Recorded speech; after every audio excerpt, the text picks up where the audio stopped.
ये आपका स्वागत है। मैं विवेक बिंद्रा, मोटिवेशन स्पीकर और बिजनेस ट्रेनर। आज की चर्चा महाराणा प्रताप पे।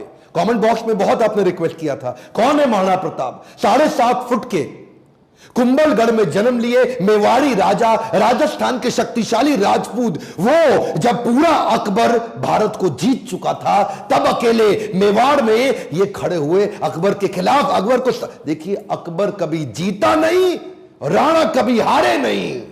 कौन थे महाराणा प्रताप? जब हल्दी घाटी का युद्ध हुआ था, 80,000 की सेना थी अकबर की, 15,000 की सेना थी महाराणा प्रताप की।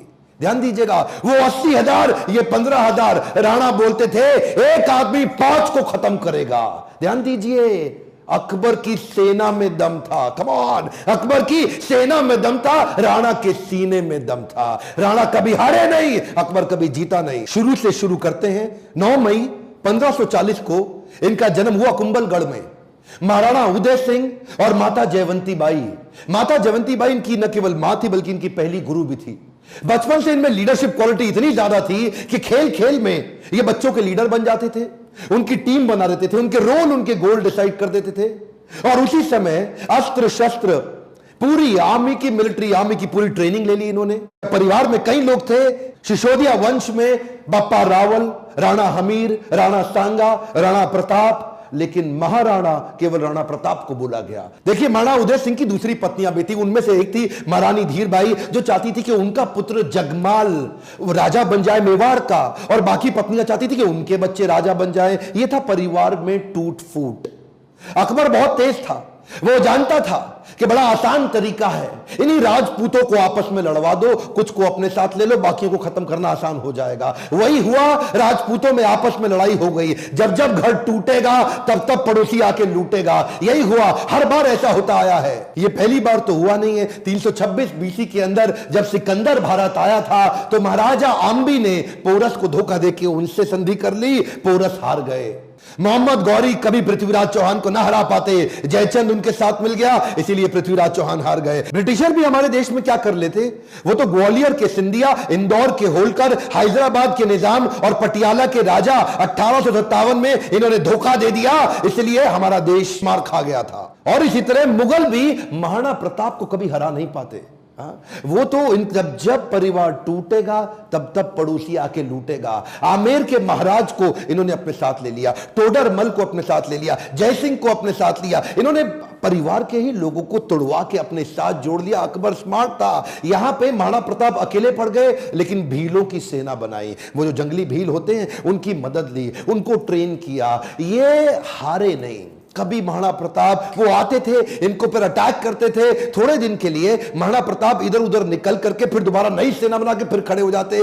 देखिए, ना तो ये महाराणा प्रताप को मार पाए, ना ही उसको पकड़ पाए। महाराणा प्रताप हर बार बाउंस बैक करते थे। महाराणा प्रताप शरीर से इतने ताकतवर, 7.5 फुट की उनकी हाइट, 70 किलो का उनका कवच, 10-10 किलो के जूते, 10-10 किलो की तलवार, 80 किलो का भाला। बहलोल खान को कैसे काट डाला? कौन था बहलोल खान? ये थे अकबर का सबसे बड़ा सेनापति, जो हल्दी घाटी के युद्ध में आया था। एक तलवार की काट से इन्होंने बहलोल खान समेत उनके घोड़े को 2 हिस्से में चीर डाला। ये बार बार लड़ाइयों का कारण समझिए। पॉलिटिकली और जियोग्राफिकली मेवाड़ अकबर के लिए दिल्ली से बहुत महत्वपूर्ण था। गंगा मार्ग के व्यापार मार्ग को यह पश्चिमी तट के साथ जोड़ता था। जियोग्राफिकली अगर वेस्टर्न हेमिस्फीयर से कुछ भी इंपोर्ट करना है, कुछ भी एक्सपोर्ट करना है, टेरिटरी से कोई सपोर्ट लेना है बाहर से भारत के, तो अकबर को मेवाड़ पार करना पड़ता था। मेवाड़ ऐसी किरकिरी बन गया, और ये मेवाड़ को जीत नहीं पा रहे, क्योंकि वहां पूरा भारत तो मान जाता था, और वहां महाराणा प्रताप अकड़ के खड़े थे। क्या है, एक्चुअली अकबर बहुत बड़ा था, और महाराणा प्रताप सेना के मामले में बहुत छोटे थे। लेकिन महाराणा प्रताप का वैराग्य जबरदस्त था। ये बाकी राजाओं की तरह भोग विलास, इंद्रिय तृप्ति इसमें नहीं थे। ये बोले कि मैं अपनी सेना के बीच में रहूंगा। ये भीलों के बीच में जाके रहने लगे, जंगल में रहते थे। उबली सब्जी, कच्चा खाना खाना, जमीन पे सोना, पत्तल पे खाना, कोई बिस्तरा ना होना, सर पे छाता नहीं, पैरों में जूता नहीं, आम जीवन जीना उनके साथ। और तभी भील, जितने भील लोग वहां के हुआ करते थे, जंगली आदिवासी, वो उनके साथ जुड़ गए।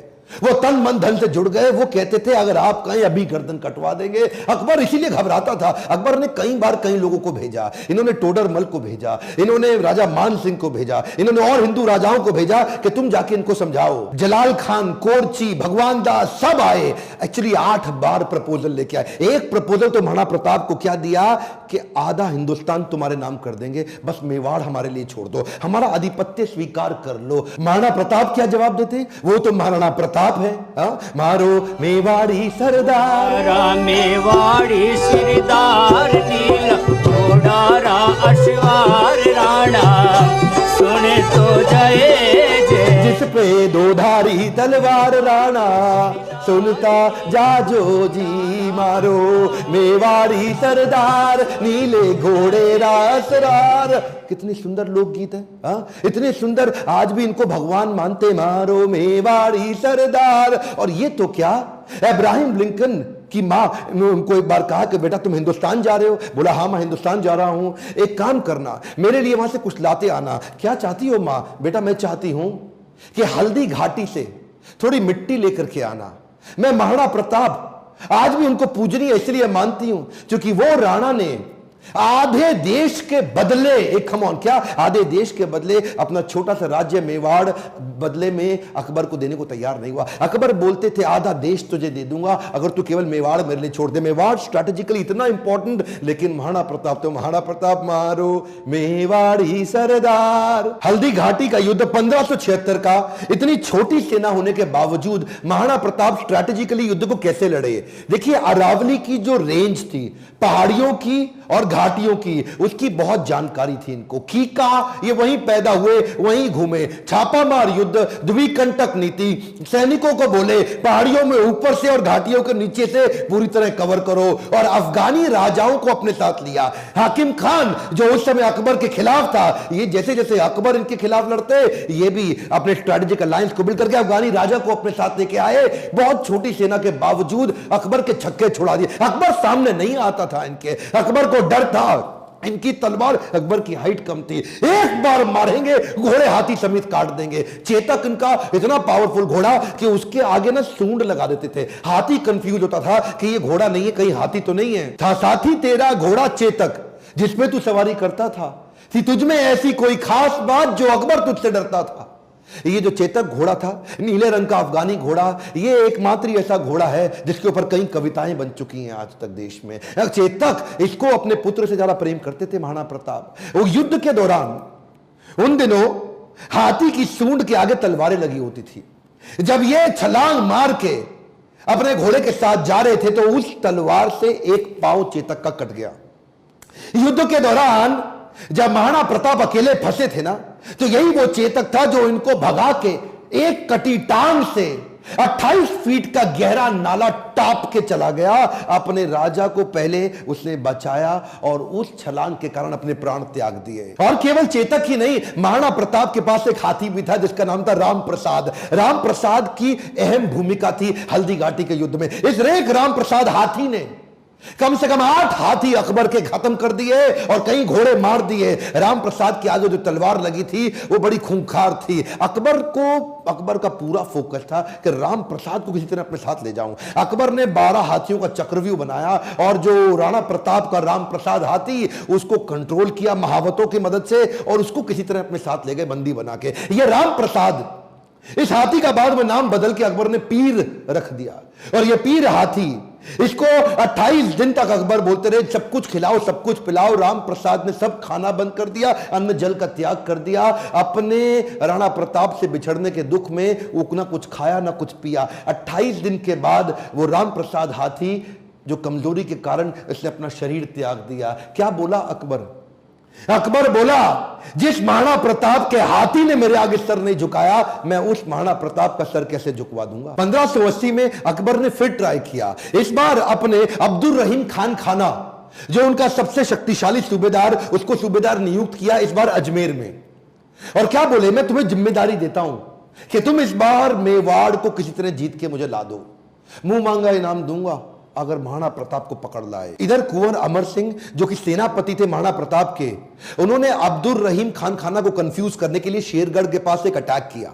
अब्दुल रहीम खान खाना का जैसे ही ध्यान भटका, कुंवर अमर सिंह उधर उनकी बेगम सहित उनके परिवार को बंदी बना के ले आया, उनकी बहू बेटियों को ले आया। पर जैसे ही महाराणा प्रताप को बात पता चली, उनको बड़ी आत्मग्लानि हुई, बहुत बुरा महसूस हुआ। आज भी यह बात सब जानते हैं कि महाराणा प्रताप स्त्रियों की बहुत सम्मान किया करते थे। अब्दुल रहीम खान खाना की पत्नी, उनकी बेटी, उनकी बहू, उनके बच्चों, सबको पूरे सम्मान के साथ कहा वापस छोड़ के आओ, वापस लेके आओ, युद्ध जंगे मैदान में करेंगे, औरतों को नहीं, औरतों की इज्जत पूरी इज्जत से वापस करेंगे। हल्दी घाटी का युद्ध इतना खौफनाक था कि 300 साल के बाद भी आज वो हल्दी वाली मिट्टी, उससे खून निकलता था। आज भी तलवारों के जत्थे मिट्टी के नीचे से निकलते थे। इतना खौफ कि युद्ध के बाद भी सिक्का, करेंसी, मुद्रा अभी भी महाराणा प्रताप के नाम की चलती थी, अकबर के नाम की करेंसी तक नहीं चल पाई। अकबर इतना घबराता था उसके नाम से कि कहता था रात को सोने से पहले कोई महाराणा प्रताप का नाम मत लेना मेरे आगे। महाराणा प्रताप का नाम लो है तो रात को सपने में आकर के मेरे को डराएगा। महाराणा प्रताप का खौफ इतना ज्यादा। एक बार की बात थी, एक अफवाह उड़ गई कि महाराणा प्रताप जो है ना, वो अपनी हार स्वीकार कर रहे हैं और अकबर का आधिपत्य स्वीकार करने को वापस आ गए हैं। तो उन दिनों अकबर के राज्य के अंदर जो बीकानेर के राजा हुआ करते थे, पृथ्वीराज राठौड़, इन्होंने राठौड़ को बुलाया। देखो पृथ्वीराज, क्या खबर आई है, महाराणा प्रताप आने को तैयार है। अब उन्होंने हार स्वीकार कर लिया। पृथ्वीराज राठौड़ माने नहीं, उन्होंने चिट्ठी लिख दी। पृथ्वीराज राठौड़ ने तुरंत महाराणा प्रताप को एक पत्र लिखा और पत्र में लिखा कि मुझे विश्वास नहीं हो रहा यह बात सुन के कि क्या अब जंगल का शेर सियारों के साथ रहेगा, क्या सूर्य अब बादलों के पीछे छुप जाएगा, क्या चातक अब धरती का पानी पिएगा, क्या हाथी अब कुत्ते के जैसा जीवन बिताएगा, क्या तलवारें अब मयान के अंदर चली जाएंगी, राजपूतानी अब विधवा हो जाएगी। आपकी सौगंध, ये बात सुन के मेरा दिल कांप उठा है, मेरी मूछें तनी हुई नीचे चली गई हैं। कृपया आप ही बताएं ये बात कहां तक सही है। पृथ्वीराज राठौड़ का पत्र पढ़ते ही महाराणा प्रताप की आंखों में क्रोध से लाल हो उठी। महाराणा प्रताप कहने लगे, बादलों में वो क्षमता कहां है जो सूर्य को रोक सके, शेर की मार सह सके, ऐसे सियार ने कभी जन्म नहीं लिया। धरती का पीने के लिए पानी चातक की चोंच बनी ही नहीं है और कुत्तों की तरह जीवन जीने वाले हाथी की बात आज तक हमने सुनी ही नहीं। महाराणा प्रताप बोले, भूखा प्यासा रह के भी मेवाड़ की रक्षा करूंगा, अपने प्राण जाने दूंगा पर मेवाड़ नहीं जाने दूंगा। बहरहाल इसी दौरान अकबर को समझ आ गया महाराणा प्रताप को मैं हरा नहीं सकता और धोखा दे के हराना यह अकबर की आदत नहीं थी। अकबर को इसीलिए महान राजा भी बताया गया है। आने वाले समय में अगर आप चाहेंगे तो मैं अकबर पे भी एक वीडियो बनाऊंगा। पर वापस चलते हैं, उसी समय अकबर का फिर ध्यान बट गया। अकबर अब ईस्टर्न साइड चला गया, सदर्न साइड चला गया, उसने मेवाड़ को छोड़ दिया और इधर महाराणा प्रताप ने पूरे मेवाड़ पे फिर से अपना कब्जा कर लिया। कुछ दिन, हफ्ते, महीने ठीक बीते। उन्हीं दौरान एक शिकार करते वक्त, उस समय किसी शेर का शिकार करते वक्त महाराणा प्रताप का किसी एक्सीडेंट में उनका देहांत हो गया, उनकी मृत्यु हो गई। ये बात जब अकबर को पता लगी, अकबर एक ऐसा राजा था, अपने शत्रु प्रताप की मृत्यु पे बहुत रोया और चिट्ठी लिख करके बोला कि महाराणा प्रताप एक बड़े शक्तिशाली, बड़े मेधावी और एक ऐसे राजा थे जिन्होंने अपने गौरव को कभी समाप्त नीचे झुकने नहीं दिया और मुझे एक बात का दुख रहेगा, मैं जीवन भर महाराणा प्रताप को कभी हरा नहीं सका। ध्यान दीजिएगा, लेसन्स में लर्निंग बहुत सारी हो सकती है, पर महाराणा प्रताप को इतना संघर्ष इसीलिए करना पड़ा क्योंकि आपस में राजपूतों की कभी बनी नहीं। ध्यान दीजिएगा, जब जब घर टूटेगा आपका पड़ोसी आपको लूटेगा। सिंपल सी बात है साहब, जब जब भारत बटा है तब तब भारत टूटा है। वैसे तो अब इस समय इलेक्शन आने वाले हैं, मेरा फोकस पॉलिटिक्स पे नहीं है, आपकी ग्रोथ और डेवलपमेंट पे है, पर फिर भी ये आप किसी तरह आरक्षण से, जाति से, धर्म से अगर ऊपर उठ सकते हैं, क्या आप हेल्थ की, एजुकेशन की, ग्रोथ की, इकोनॉमी की, नेशनलिज्म की बात करते हैं? अगर नेशनलिज्म बिल्ड होगा, अगर पूरे देश का फायदा होगा तो खुशहाली सबके यहां आएगी। देखिए ध्यान दीजिए, अगर देश में खुशहाली आएगी तो फायदा पूरे देश का होगा, 1, 2, 4, 8 का नहीं होगा। मैं आपको एक रिक्वेस्ट करूं, बाकी सब ठीक है, लेकिन महाराणा प्रताप के इस वीडियो को, जो कि हमारे कोर्स करिकुलम में पढ़ाया नहीं जा रहा, इनके बारे में एजुकेशन सिस्टम में बताया नहीं जा रहा, क्या आप इनका वीडियो पूरे देश में फैलाना चाहेंगे? राष्ट्र हित में आप इस वीडियो को व्हाट्सएप ग्रुप में डालिए, let people know and understand about Maharana Pratap. Akbar कभी जीता नहीं, प्रताप कभी हारे नहीं। अकबर की सेना में दम था, प्रताप के सीने में दम था। मेरे साथ जुड़े रहने के लिए, चैनल को सब्सक्राइब करके वीडियो को लाइक और शेयर करने के लिए हर बार की तरह आप सबका प्रेम से बहुत बहुत धन्यवाद।